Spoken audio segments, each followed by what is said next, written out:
Bon, vous avez regardé hier soir l'émission télé de M6 Ambition Intime, là, le nouveau programme? Pas du tout. Pas du tout. Ça vous branche pas? J'avais un dossier à finir, Ah, donc voilà. c'est bien, vous travaillez. Donc, Bon, vous avez suivi quand même le meeting de Nicolas Sarkozy j'ai suivi, je suis tous les meetings, oui. De Nicolas Sarkozy ou de tout le Non, monde? de tous. Bon, vous soutenez qui, vous, pour la primaire? Pour l'instant, Joker. On sait que j'ai une amitié particulière avec Nicolas Sarkozy, Ouais. je veux dire, à titre personnel. C'est lui qui vous avait remis la Légion d'honneur, je crois. Exactement. Bon. Donc, C'est pour ça, ça crée des liens? ça crée des liens, oui. Ça crée des liens parce que j'avais innové pas mal de. Bon, là, non, ça tourne. Si, ça tourne. Ah bon, pardon. Ah bon, d'accord. Ah bon. Vous aviez, dites-moi. Ah, très bien. Non, j'avais innové dans la presse, mais enfin, ça, c'est quelque chose qui vous intéresse davantage. Je sais qu'il y a il y avait une grande problématique entre les personnels qui étaient photograveurs, etc., Ouais. qui dataient des années de la Libération, et Ouais, donc oui. il fallait trouver une solution. Donc on a trouvé une solution, on l'a initiée à François, et j'ai permis à ces personnes justement de connaître mieux le son, connaître mieux l'image, et puis donc de créer un studio télé, d'en faire des reporters d'images, des photos, voilà, journalistes. Évolution médiatique. Évolution Du médiatique, métier des médias. Voilà. Et donc Ouais. ça a été une première chez nous, et donc ça s'est ensuite Alors j'en profite. installé dans les autres journaux. Voilà. Ouais. Donc, et je pense que c'est pas que pour ça, mais notamment c'était assez D'accord. intéressant. J'en profite pour, puisque vous rappelez qu'effectivement vous avez été journaliste, notamment à France Soir, prestigieux quotidien. À François, j'ai pas été journaliste. Vous étiez secrétaire de... J'étais la directrice générale Voilà. et directrice de la publication. Mais Oui, bon, ça- j'ai une longue carrière vous de étiez au top- journaliste. Vous mais étiez là, au top des journalistes. je m'occupais plutôt de l'administration, des finances et moins de l'éditorial. Ouais. Voilà. Même si on reste toujours journaliste. Et alors, qu'est-ce qui vous a donné envie de basculer de la carrière de journaliste à une carrière politique, à un engagement politique qui est récent finalement pour vous? Alors, bon, d'abord, je n'ai pas été journaliste puisque je suis passée dans des établissements publics, j'ai dirigé des sociétés. Donc voilà, j'ai eu un parcours quand même assez divers. Et ce que je voulais, c'était justement être en réserve quand j'exerçais une fonction. Je ne voulais pas justement, et notamment dans le métier de la presse, avoir une visibilité politique. Bon, Ouais. j'ai pris une carte au Parti radical avec Edgar Faure en 1974. Donc Ah oui, donc il y avait quand même un élan de ça remonte. sympathie pour une personne extrêmement intéressante et intelligente. Mais j'ai attendu justement que je sois en retraite, j'allais dire en réserve, pour pouvoir donc mettre à profit mon expérience pour mes concitoyens. Enfin, j'espère. Bon, et le fait d'avoir été journaliste justement une période de votre vie, d'avoir côtoyé ces élus, ces bêtes de la politique, ça vous a au contraire On est très critique. ça vous a pas dégoûté? Non, pas du tout, mais ça apporte justement un correctif, parce qu'on sait ce qu'il faut faire ou pas faire, en tout cas, il me semble. Alors qu'est-ce que vous corrigerez? Parce que vous êtes candidate à l'élection législative sur la circonscription Alors je suis investie par le centre. par l'UDI, oui, Ouais, voilà. voilà. Qu'est-ce que vous Qu'est-ce que je corrigerez? veux faire Qu'est-ce que vous corrigerez si vous êtes élu, puisque vous dites qu'il faut corriger Alors, les qu'est-ce que choses? je corrigerai? Alors, si je suis élue, de toute façon, j'ai Donc je rappelle compris. député, hein, député sur le... Parce Oui. qu'on a dit juste le candidate sur la circonscription de Coutances-Valognes, c'est pour être député de Oui. Coutances-Valognes. Alors, moi, ce que j'ai compris dans ce mandat de conseiller régional, vous savez que je m'occupe de l'industrie, de l'économie et de l'emploi. Puisque vous êtes conseiller régional depuis 10 mois, Exactement. élu sur la liste d'Armemora. Et donc, ce que j'ai compris, mais il faut être un peu concret, c'est que, bon, on aurait pu croire qu'on allait me confier la culture, la communication, le cinéma, puisque j'étais aussi Oui. patronne du Centre national du cinéma. Eh bien non, c'est au niveau de l'emploi et l'industrie, parce que, comme j'ai dirigé quand même des entreprises, la problématique de l'emploi, à mon avis, c'est la première. Hein. Si vous n'avez pas d'emploi, enfin vous, moi, quiconque est malheureux, on ne peut pas vivre, on ne peut pas, à la limite, faire vivre sa famille. J'enfonce un peu des portes ouvertes, mais c'est ça la réalité. C'est ça qui vous motive. Et c'est ce qui me motive. Donc, je vois le travail. Vous m'avez demandé si j'avais vu l'émission. Non, parce que j'étais encore dans des dossiers. Depuis que je m'occupe de ces entreprises, nous avons pris des dispositifs. Donc, il a fallu préparer ces dispositifs et les faire voter à l'Assemblée plénière en juin dernier. Et entre juin et septembre, on a sauvé 1000 emplois. On a une petite équipe un peu à commando. Notamment dans la Manche, vous avez sauvé des emplois? Notamment dans la Manche, oui. Bon, alors, ce sont des entreprises en difficulté, Oui, donc alors, je ne vais pas les mettre bon, en d'accord. difficulté, mais environ dans la Manche, ça fait 350 emplois. Mais j'y reviendrai plus longuement d'ici un mois ou deux. Et nous sommes en création d'emplois. Vous savez que... C'est-à-dire que ce sont des entreprises Alors, ce sur sont le des département de la Manche. entreprises, dans toute la Normandie, mais particulièrement En l'occurrence, sur dans ces la Manche, 350 emplois, elles sont très diverses. Vous pouvez si avoir la de région la n'était- petite... si la région n'était pas intervenue, Complètement. les entreprises auraient fermé, on aurait perdu 350 emplois dans la Manche. Ouais, ça serait parti en redressement judiciaire. Alors, on n'intervient pas sur toutes les entreprises parce qu'il y a un vrai travail d'analyse. On intervient dans les entreprises qui ont un problème passager, où elles ont perdu un client, où il y a un problème d'une banque qui ne suit pas. Vous savez que les banques, bon, je ne veux pas faire que des amis, mais allez-y, hein. Elles sont quand même assez... Quand vous avez de l'argent, vous les intéressez, mais quand il y a un moment où c'est un peu difficile, là, il n'y a plus personne. Les chefs d'entreprise sont nombreux à dire qu'aujourd'hui, elles ne font pas leur boulot de financement voilà. Alors, d'économie. nous faisons ce travail. Alors, si on rentre dans le concret, mais en fait, c'est ce qui est intéressant, c'est souvent quand nous arrivons, enfin, je dis nous, puisque je travaille avec les services de la région, et une petite équipe très motivée. Quand nous arrivons, on n'a pas toujours besoin de mettre de l'argent dans l'entreprise. Parce que si l'investissement, par exemple, des dernières décisions pour sauver 1000 emplois dans 19 entreprises dans toute la Normandie, en réalité, on n'a mis que 230 000 euros. Rapportés à l'emploi, c'est 230 euros par emploi. Donc, vous voyez, on est loin d'Alstom, 1 million par emploi. Donc, vous voyez la différence. En réalité, souvent, quand nous venons, et je l'ai vu dans de nombreuses entreprises, c'est qu'on met tout le monde autour de la table. On met les services de l'État, notamment fiscaux, autour de la table. On met la Banque de France, on met la BPI et on met les autres banques. Et dès lors qu'il y a, j'allais dire, une certaine autorité, impulsée par la région, en l'occurrence. Impulsée par la région, on trouve des solutions. Donc souvent, nous trouvons des solutions sans qu'il faille donner de l'argent. Il y a également, si vous voulez, des prêts, ce qu'on appelle des avances remboursables, pour que l'entreprise qui a une difficulté qui peut durer 6 mois, 1 an, ne perde pas ses clients, ne perde pas surtout ce qu'on appelle sa recherche et l'engouement de ses cadres et de ses salariés pour passer le cap et pour rebondir ensuite. C'est ce que nous espérons. Donc si vous êtes élu député, vous continuerez sur ce sillon du soutien aux entreprises, donc à la création ou au maintien de l'emploi? En tout cas, je crois que c'est la priorité. Comment vous ferez Quels seront peut-être vos deux dossiers Alors à la région, c'était facile. Enfin, la région, c'est facile. Et puis la région, c'est facile parce qu'on a une prise directe. On a on voit le chef d'entreprise.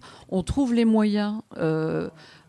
Que ce soit pour étaler des dettes, étaler par exemple de l'URSSAF, etc. On a des dispositifs. Alors au niveau national, c'est plus lourd. Parce qu'en réalité, ce que l'on a voulu faire, c'était un peu l'organisation du CIRI. Enfin bon, c'est une organisation nationale, mais qui, on voit bien, ne marche pas. Parce que vous envoyez des lettres, il n'y a pas de réponse, c'est compliqué, etc. Nous, on a une rapidité d'action parce que c'est une proximité de terrain. Je crois qu'on parle beaucoup de proximité, mais c'est nécessaire. Donc je pense qu'il faut mettre la même énergie, et il en faut quand même, avoir des services qui sont extrêmement motivés. C'est pour ça qu'à la région, ça a été du volontarisme, j'allais dire pratiquement du bénévolat, parce que les personnes travaillent. J'ai encore eu des emails ce matin et cette nuit. Donc les personnes sont vraiment... ont une grande envie, ont une empathie avec les salariés, avec les entreprises, et donc c'est pour ça que ça marche. Donc au niveau national, il faudrait refaire la même chose. Alors vous avez l'immense avantage d'être une femme sur cette circonscription de Coutances-Valognes. Oui, alors finalement, c'est ça votre qualité première. Oui, alors j'aime. Non, parce qu'il paraît que cette circonscription est dévolue, en tous les cas, pour la candidature de la droite et du centre, à une femme, pour une question de mixité. J'aimerais, on va dire pourquoi pas, mais ce qui est important, justement, je crois que c'est la qualité et le professionnalisme. J'espère que si le centre m'a investi pour être candidate, j'espère que ce n'est pas uniquement parce que je suis une femme. Et la même chose, si Hervé Morin m'a pris sur sa liste, j'espère que ce n'est pas uniquement parce que je suis une femme et que je peux apporter par mon expérience, par ma motivation et ma volonté, je peux apporter quelque chose. Bon, alors, c'est exactement ce que dit Jean-Manuel Cousin, qui convoite aussi ce siège de député Coutances-Valognes. Il dit c'est pas la question du sexe qui doit déterminer qui sera le ou la candidate, c'est la question des compétences. Vous êtes d'accord avec lui? Je suis d'accord avec lui. Bon, et alors, ma deuxième question est peut-être je crois que je suis d'accord avec tous, puisque je vois qu'il y a d'autres candidats qui ne sont pas encore investis, mais qui voudraient, j'allais dire, s'engager dans cette voie. Je crois que nous sommes tous d'accord, c'est la compétence qui est nécessaire. Et puis, bien entendu, il ne faut pas être naïf non plus. Il va y avoir des discussions au niveau national, il va y avoir des des dosages entre les alliés de la majorité régionale et départementale, c'est-à-dire des dosages entre les républicains, les centristes, n'oublions pas nos amis les chasseurs, etc. Donc, bon. Et puis après, il y aura peut-être des dosages de mixité. Bon, et on verra ce qu'il adviendra de la 3e circonscription. Pour l'instant, moi, je travaille sur l'emploi. Je crois que c'est très important. Et c'est là où, justement, on peut nous attendre, en tout cas au niveau de la région, dont c'est la compétence. Voilà. Vous me dites qu'est-ce qui va vous animer si vous étiez député. Donc je vous réponds l'emploi, mais je vous réponds aussi d'autres problématiques parce que quand vous parlez avec les uns et les autres, bien sûr, on a envie d'avoir un salaire qui gagne son argent. Quand on est chef d'entreprise ou artisan, quand on est artisan, on a envie de ne pas être étouffé par le RSI. Donc là, c'est une vraie question nationale. Vraie question. Je peux vous dire qu'on a, on a une émission tous les vendredis sur CFM où on fait intervenir. Vous écoutez certainement. Vous avez remarqué que très régulièrement, la question du RSI revient et qu'ils n'en peuvent plus. Tous les artisans que je rencontre, voilà, me disent la même chose. Voilà. Et à la limite, cette problématique du RSI, qu'est-ce que ça fait ? Ça encourage le travail au noir. Parce que vous êtes là, vous travaillez du matin jusqu'au soir, vous essayez d'avoir des apprentis ou d'avoir des salariés, et le RSI vous étouffe. Moi, j'ai eu un petit tailleur de pierre qui est auto-entrepreneur, pour vous donner un exemple, et il devait gagner même pas 7 000 euros ou 6 000 euros dans l'année. Enfin, bon, voilà, donc c'est quand même peu par mois pour faire vivre sa famille. Bon. Alors, il a l'art, mais c'est difficile. Il a reçu un rappel de RSI de 35 000 euros, ce qui est complètement fou. Et ce pauvre garçon, il était dans tous ses états, etc. Et je lui dis, mais il ne faut pas payer, il faut discuter. Mais il me disait, mais personne ne m'entend, je ne peux pas prendre d'avocat, etc. Bon, on voit bien que le RSI est une problématique nationale où il faut s'attaquer. C'est un combat que vous avez envie de mener. Parce que ça, c'est essentiel. On ne peut pas dire tous les mois et depuis des années maintenant qu'il y a un problème du RSI et qu'on va le résoudre. En réalité, c'est faux, puisque je rencontre toute la journée, vous aussi sans doute, des artisans qui n'en peuvent plus, qui sont au bord du suicide, de la crise de nerfs, et qui se demandent s'ils ne vont pas tout arrêter. Et en tout cas, qu'ils ne peuvent pas embaucher justement de compagnons ou d'ouvriers, parce que c'est problématique. Est-ce que d'une façon générale, d'ailleurs, parce qu'effectivement, vous parlez des freins à l'embauche, il y a effectivement le RSI qui fait peur, mais il y a aussi la question du niveau des charges, la question de l'inflation des normes, de la réglementation. Alors, l'inflation des normes, là, si vous voulez, ça rejoint un peu l'idée. Vous savez que la région va intervenir pour Créaline. Enfin, c'est une bonne nouvelle puisque nous sommes à l'essai. Voilà, juste à côté. Voilà, juste à côté. Donc, il y aura sans doute une centaine, voire 200 au fur et à mesure d'emplois de plus. Donc, pour ce bassin, c'est très important. Et nous travaillons aussi, mais pour l'instant, c'est en cours, pour une création d'une nouvelle usine supplémentaire, pour aussi de la création d'emplois qui permettrait, donc vous allez voir dans quel secteur on s'oriente, puisque je vais vous dire, c'est pour permettre aux maraîchers de vendre en circuit court. Donc l'idée, c'est justement de trouver des créations de valeur ajoutée d'entreprises et d'emplois en proximité. On a la chance d'avoir une région, et notamment dans ce secteur extrêmement dense, avec des gens très courageux qui sont des maraîchers, et j'allais dire, et leurs employés qui sont très courageux, parce que je vais pas, mais j'ai vu les gens qui travaillent à genoux pour ramasser les navets, parce que si les poireaux c'est mécanisé, mais il reste beaucoup de travail extrêmement manuel. Et quand on sait qu'il fait quand même pas, même s'il fait beau souvent plusieurs fois par jour dans la Manche, il y a quand même des moments où il pleut, donc c'est absolument pas. Et donc là, c'était pour développer, parce que les problématiques de normes, là, je reviens à ce que vous me disiez, est inacceptable, car, alors là, on va avoir un débat plus européen, mais donc c'est un débat national. En réalité, pourquoi c'est intéressant de s'engager au niveau national ? Parce qu'on peut avoir des réponses régionales, mais sur de nombreux sujets, les gens, je leur explique, et donc c'est compliqué de leur dire, au niveau région, on peut faire beaucoup de choses, notamment dans le domaine de l'économie et de l'emploi, mais tout ce qui concerne les normes, il faut intervenir au niveau national. Donc là, je pense qu'on peut intervenir, et là aussi, il faut une grande volonté de l'acharnement, car on ne peut pas dire aux maraîchers de créances, par exemple, et aux producteurs de carottes, vous allez avoir telle et telle norme, et en Pologne, alors qu'on est aussi en Europe et qu'on devrait appliquer les mêmes normes, on ne les applique pas. Et elles sont moins contraignantes et ça fait une distorsion de concurrence, forcément. Exactement. Et donc, moi, ce que je dis, c'est que je suis très légaliste. Si on n'applique pas en Pologne, on n'applique pas ici. Voilà. Et on est à égalité de concurrence. J'ai encore deux questions, Christiane Vulvert. Oui. Depuis le début de cette interview, vous appuyez beaucoup sur votre poste à la région, ça va être vos responsabilités à la région, ça va être une assise forte dans votre campagne électorale. En fait, là, c'est quelque chose de concret parce que on peut pas. Moi, je pense qu'on juge sur ce qui est fait, sur ce qui est acquis. Bon, les promesses n'engagent que ceux qui les écoutent, oui. on connaît bien.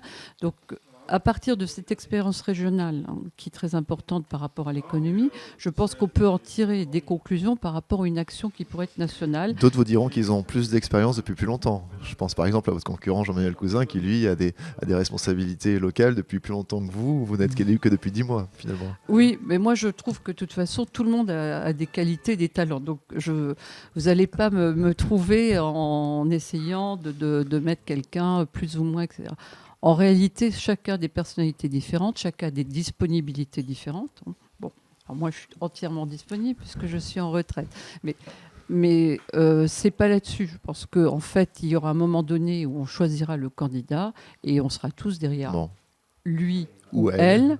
Voilà, et on essaiera de trouver. Nous avons gagné, alors là, j'allais dire, je reviens un peu en politique, nous avons gagné toutes les élections parce que nous étions unis. On a vu le travail qui a été fait au régional. C'était difficile de faire les listes et de trouver les équilibres. Donc mais là, quoi qu'il arrive sur cette circonscription, il faut être uni là aussi. Voilà, quel que soit le candidat, cette circonscription doit être gagnée parce qu'on voit les résultats de la politique nationale de M. Hollande. Moi, je pense que je viens d'une famille très simple. Et donc, c'est, comme on dit, l'ascenseur social de la République et de l'école qui m'a permis de faire des études, d'avoir des diplômes et d'exercer des fonctions intéressantes. Alors, et c'est pour ça que je dis que c'est très important de gagner cette circonscription à droite, centre, enfin la famille de la majorité régionale et départementale, parce qu'on a beaucoup à faire de façon très concrète. Une toute dernière chose, qu'est-ce qui intimement vous pousse à faire de la politique, à vous engager ? C'était le cas, enfin, voilà, moi je viens d'une... Alors, on va pas faire... Mais je viens d'une famille... On va pas faire... Moi, je viens d'une famille de résistants et avec un fort engagement bénévole. Voilà. Mon père, quand il était en retraite, il a pris tout son temps pour s'occuper de jeunes, pour s'occuper de gens qui voulaient monter des entreprises, etc. Il était ouvrier, devenu ingénieur, uniquement en travaillant du soir et en étant orphelin de guerre. Bon, donc vous voyez, c'était pas si rose, mais enfin, là, je ne veux pas faire pleurer dans les chaumières, puisque moi, je suis très épanouie, je suis très heureuse et tout va bien. Mais c'est pour ça que je ne pouvais pas imaginer de dire, bon, maintenant, je suis en retraite, je vais cultiver mon jardin, même si je voudrais avoir de temps en temps le temps de le faire, mais c'est de dire comment je peux être utile aux autres et qu'est-ce que je peux faire. Voilà. Merci Christiane Vulvert d'avoir été sur CFM dans cette émission Entre nous. On retrouve tout ce contenu sur la page Facebook de CFM dès ce lundi après-midi. Et la semaine prochaine, nous serons à Coutances avec le maire de Coutances, Yves Lamy, qui aura certainement des choses à nous dire sur la question de la prison, puisque apparemment c'est pas sûr que la nouvelle prison se fasse à Coutances, ce sera peut-être à Saint-Lô ou à Cherbourg. À bientôt.